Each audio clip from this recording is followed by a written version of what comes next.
श्री शिवाय नमस्तुभ्यम। हर हर Mahadev. Welcome back to my new blog. तो कैसे हैं आप लोग? आशा करती हूँ आप लोग महादेव की कृपा से बहुत अच्छे होंगे और महादेव की कृपा से मैं भी बहुत अच्छी हूँ और स्वस्थ हूँ। तो ये जो आप लोग जल देख रहे हैं, ये वही रुद्राक्ष का जल मैं शिवलिंग पे समर्पित करती हूँ, जो मैंने सीहोर से लाया था, कुबेश्वर धाम से। मुझे यही रुद्राक्ष मिला था। 2 रुद्राक्ष है मेरे पास। तो एक रुद्राक्ष मैं छोटे लोटे में देती हूँ, जो अपने घर के शिवलिंग पे समर्पित करती हूँ, और दूसरा रुद्राक्ष मंदिर लेकर जाती हूँ। तो मैंने अपने घर के शिवलिंग पे रुद्राक्ष का जल समर्पित कर दिया है। उसके बाद मैं करूँगी थोड़ी सी लाल चंदन, थोड़ी सी पीला चंदन। पीला चंदन से मैं त्रिकोण लगाऊंगी, पहले 2 उंगलियों से, फिर नीचे वाली उंगली से ऐसे करके त्रिकोण लगाऊंगी। ये प्रदीप मिश्रा जी का बताया हुआ उपाय है, मैं वही करती हूँ। तो मैं सभी को बारी बारी से त्रिकोण लगाऊंगी। और ये जो आप कंकड़ देख रहे हैं, ये सिर्फ मात्र कंकड़ नहीं है, ये सीहोर से लाया गया कंकड़ शंकर है, जिसका पूजा करके अपने घर लाया जाता है। तो मैं वहाँ से ही कंकड़ शंकर को लाई हूँ। और सच बताऊं तो बहुत ही अद्भुत लगता है। अगर ध्यान से देखूं तो इसमें शिव जी की कोई ना कोई प्रतिमा नज़र आती ही आती है। तो ये सब करने के बाद मैं थोड़ा सा शहद चढ़ाती हूँ अपनी शिवलिंग पे। चढ़ाना भी चाहिए, जल के पात्र में भी डालकर शहद चढ़ा सकते हैं। तो इतना सब कुछ करने के बाद मैं बेलपत्र, मेरा बेलपत्र मेरे घर के आंगन में ही है, मुझे कहीं दूर नहीं जाना पड़ता बेलपत्र के लिए। मेरे घर में ही बेलपत्र उपस्थित है और बहुत ही विशाल पेड़ है मेरे घर में। तो मैं बेलपत्र एक एक करके चढ़ा दूंगी, सभी पे एक एक ही बेलपत्र चढ़ाऊंगी। और 4-5 रखी हूँ और मंदिर लेकर जाऊंगी। फिर दुर्वा मिल गई थी मुझे, तो मैंने दुर्वा भी चढ़ा दिया। फिर सादा फूल जो महादेव को बहुत ही पसंद है, सफ़ेद पुष्प, उसे मैंने महादेव की शिवलिंग पे चढ़ा दिया। और ये हो गई मेरे घर की महादेव की पूजा संपन्न। मेरे महादेव का श्रृंगार हो चुका है। मेरे महादेव बहुत ही प्यारे लग रहे हैं।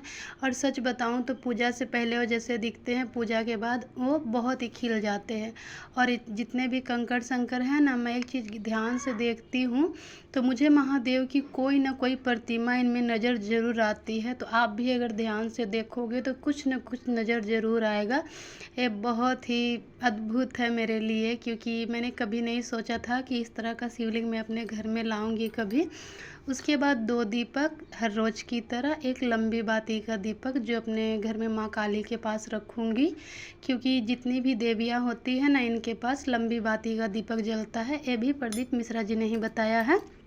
और गोल बाती का दीपक मैं अपने तुलसी माँ के पास रखूँगी, क्योंकि तुलसी माँ के पास गोल बाती का ही दीपक रखा जाता है। तो फिर मैं करूँगी अपने महादेव की आरती, वही आरती कर्पूर गौरम करुणावतारम संसार सारम भुजगेंद्रहारम सदा वसंतम हृदयान्विंदे भवम भवानी सहितम नमामि। उसके बाद तमेवा माता का मैं कर लेती हूँ थोड़ा सा। और इतना सब कुछ करने के बाद आखिरी में दीपक रखकर ओम त्र्यंबिकम यजामहे सुगंधिम पुष्टिवर्धनम उर्वारुकमय वंदना मृत्युर्मोक्षयमामृता महामृत्युंजय मंत्र का भी मैं आरती कर लेती हूँ। उसके बाद अपने घर में सभी की मैं आरती अच्छे से कर लूँगी। हमारे जो भी इष्ट देव हैं, हमारे घर में सभी देवी देवता है, आप लोग देखे भी हैं, तो मैं सबकी पूजा अच्छे से कर लूँगी। पूजा करने के बाद मेरी आ जाएगी अब मंदिर जाने की बारी। तो मैं मंदिर की ओर निकल चुकी हूँ। मंदिर में आते ही मैंने देखा वहाँ पे कुछ लोग पूजा कर रहे थे, तो मैं मंदिर आ चुकी थी। मंदिर आते ही सबसे पहले मैं अपने महादेव को धन्यवाद दूंगी, उन्हें प्रणाम करूंगी कि उन्होंने मुझे इतना अच्छा रखा, मेरा शरीर अच्छा रखा कि मैं उनके चौखट तक आ पाई। और आप चाहें तो बेलपत्र बाद में भी चढ़ा सकते हैं या फिर पहले भी चढ़ा सकते हैं। तो पहले मैं कुछ बेलपत्र चढ़ा लेती हूँ शिवलिंग पे, तो मैं वही चढ़ा रही हूँ बेलपत्र बारी बारी से सभी के स्थानों पे, क्योंकि आप लोग जानते हैं कि शिवलिंग पे जल किस प्रकार चढ़ाया जाता है। अगर नहीं जानते हैं तो अगली वीडियो में उस जल के लिए भी ज़रूर बनाऊंगी कि कहाँ कहाँ जल समर्पित करना चाहिए जिससे हमें पूरा फल मिले।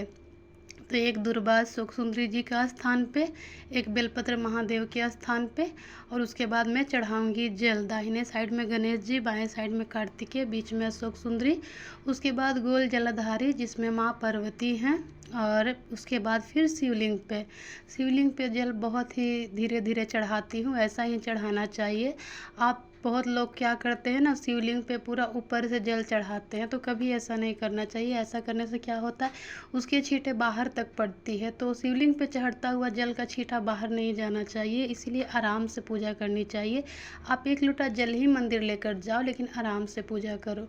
उसके बाद मैं थोड़ा सा जल अपने नेत्रों पे, कंठ पे और सिर पे लगा लूँगी। जल लगाने के बाद थोड़ा देर के लिए बैठकर अपनी महादेव को ध्यान से देख लूँगी, क्योंकि अगर आप महादेव को अच्छे से बैठकर देखते हैं ना, तो ऐसा लगता है जैसे वो साक्षात हमारे बैठे हुए हैं। मैंने बहुत बार महसूस किया है ऐसा। जब भी मैं उन्हें बैठकर देखती हूँ तो मुझे लगता है बाबा मेरे सामने बैठे हुए हैं।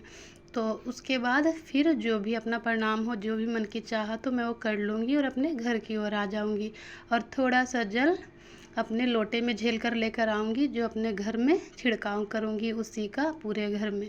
तो हमारा वीडियो कैसा लगा है कमेंट में ज़रूर बताइएगा। हर हर महादेव लिख कर जाइएगा, श्री शिवाय नमस्तुभ्यम एक बार बोल कर जाइएगा।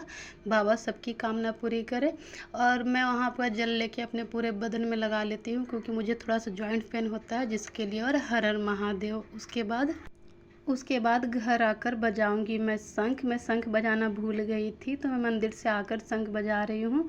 3 बार शंख बजाती हूँ, और मुझे भी शंख बजाने में बहुत ही अच्छा लगता है। शुरू शुरू नहीं बजा पाती थी, बट अब बजा लेती हूँ।